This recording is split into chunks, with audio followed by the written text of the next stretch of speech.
What would you do if your entire world collapsed around you? Not just for a moment, but for years. November 15th, 2003, that is the day that my beautiful mother brought me into this world. While many children are born into safety and comfort, millions of Iraqi children like me were born into a war. The Iraqi war of 2003 was so catastrophic that it took the lives of over 1 million innocent Iraqis and defined my life in many ways that I'm still coming to terms with. Despite the horrors of the war, it is something that I attribute to have developed resilience and perseverance to keep moving forward in life. Just a month into the war, my uncle Muhammad was one of his first casualties. As a high school teacher in the classroom, he exercised his right to free speech to convey the truth. However, this openness cost him his own life. The very values that you and I embody through participating in this event, which are the things that we take for granted, was what led my uncle being targeted by the remnants of Saddam Hussein's regime. My uncle was taken from us and brutally murdered. His body was never returned, only his head on a cardboard box on the side of a street. How does a family survive that kind of a loss? How does a child grow up with this kind of trauma? My grandmother couldn't bear it. She died a few months later, consumed by grief for the loss of her son. But somehow, even in the face of loss, life kept moving forward. I was the first grandchild, the light in my family's dark world. Despite the chaos outside, I gave them reasons to smile. It didn't matter whether my father or uncle stayed awake through the night, protecting us from intruders with their makeshift alarms made of aluminum trays, leading us to the front door, or whether the sounds of bombs and gunfire filled the air. My family still found solace in simple moments like watching me play, laugh, and grow. Summers in Iraq were brutal, 125 degrees Fahrenheit, no air conditioning, and only an hour or two of power each day, followed by a 12-hour outage. My family's only escape from the unbearable summer heat was our open roof, which we hoped would provide a strong breeze and view of the moon and stars, a welcome break from the seemingly endless sadness and despair during wartime.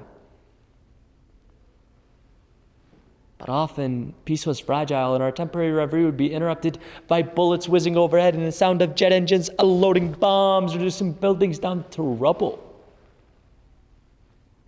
It was absolute terror. As the war continued to rage on, there were more brief moments of peace, moments that were violently shattered. Like my very first memory at 2 years old.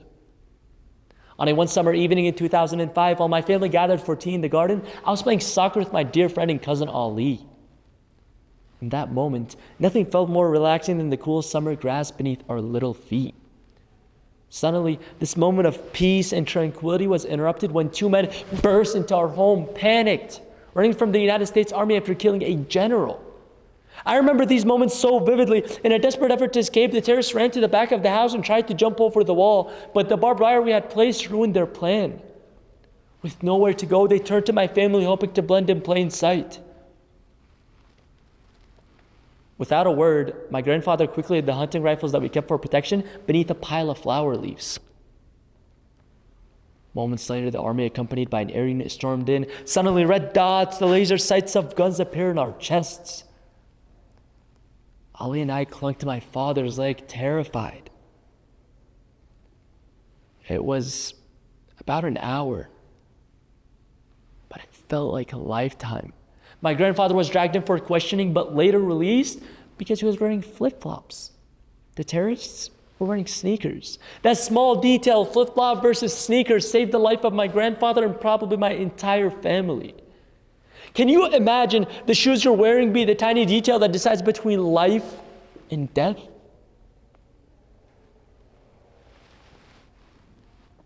After this incident, terrorists placed a bounty on our family. So we fled 4 hours south to Najaf, leaving everything and everyone we knew behind, including my grandparents, my uncles, my aunts, and Ali. My mother at the time we fled was only a few weeks away from bringing a new life to this world, a welcome distraction for herself, my father, and I. August 16th, 2006, my brother Hassan was born, his name meaning the benefactor, the generous, the pure. Though he was only an infant, Hassan's presence brought peace and tranquility to our hearts that no word could describe. But just 2 months later, he left us. His life was cut short by an infection caused by contaminated medical equipment, a direct consequence of the terrorists besieging the city. They murdered my brother. My parents were devastated. I lost my beloved Hassan before I even had a chance to know him. 2 months was all I had. A time not long enough for love, but long enough to feel the sorrow that he left behind.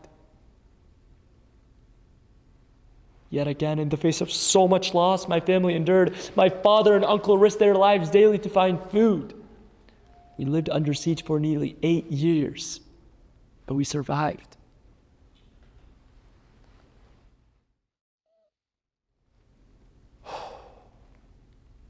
In 2014, after a decade of war and fear, we left Iraq for the United States, hoping for a fresh start. We settled in South Dakota for 2 years before moving to Arizona, where I faced a new kind of battle.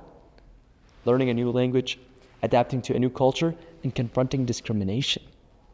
I was called a terrorist.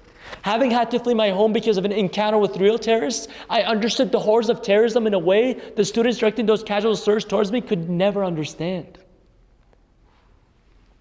So I never let hatred define me.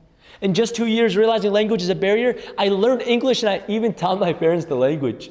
Believe me, the time I migrated to the United States, I could not read, write, or speak English. As I grew a little older, running became my outlet, my refuge, and my escape. I joined my high school's cross-country and track and field teams, where I eventually earned a scholarship to compete at the college level. And ultimately, my greatest accomplishment, to run the men's national cross-country championship in Richmond, Virginia, the biggest race of my life. Running has taught me that barriers exist only if we choose to create them. So I look back now and see how far I've come. The war that took my uncle Muhammad and my beloved brother Hassan. It took my homeland and my childhood.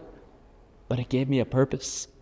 To stand for those who cannot speak for themselves. That is why I've chosen to pursue a career in international law, to fight for human rights and justice for those whose voices have been silenced. Living in the United States has shown me the importance of a social contract where a government is accountable to its people and fundamental rights are protected. But this contract must extend beyond national borders. Fundamental human rights must not exist only here.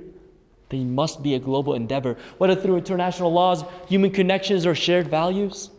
We all have a role in ensuring that rights and dignity are respected for every person on earth. So I stand before you today to tell you that my story is not just mine. It's the story of millions of children who suffered through war. It's the story of resilience and the pursuit of justice. It's a universal story as old as human civilization that itself must be told. That those who've been affected by war and those whose governments broke their social contracts, those like me, we're not just numbers and we're not burdens. We are people with voices that matter. We are people who aspire to be lawyers, architects, doctors, engineers, scientists, and so much more. We dream of healing, building, teaching, and discovering. We, you, and I, are people who deserve to strive, to hope, and to belong. Why? We're all human beings. We all breathe the same air and we all bleed the same blood, and we all deserve the right to live life with dignity and respect. In Arabic, Hayhat min al-dhilla translates to never to humiliation, and means we rise above the injustice that has been done. And so I'll spend my life being the echo of the oppressed. As we also say in Arabic, Assalamu alaikum, which means peace be upon to you. Thank you.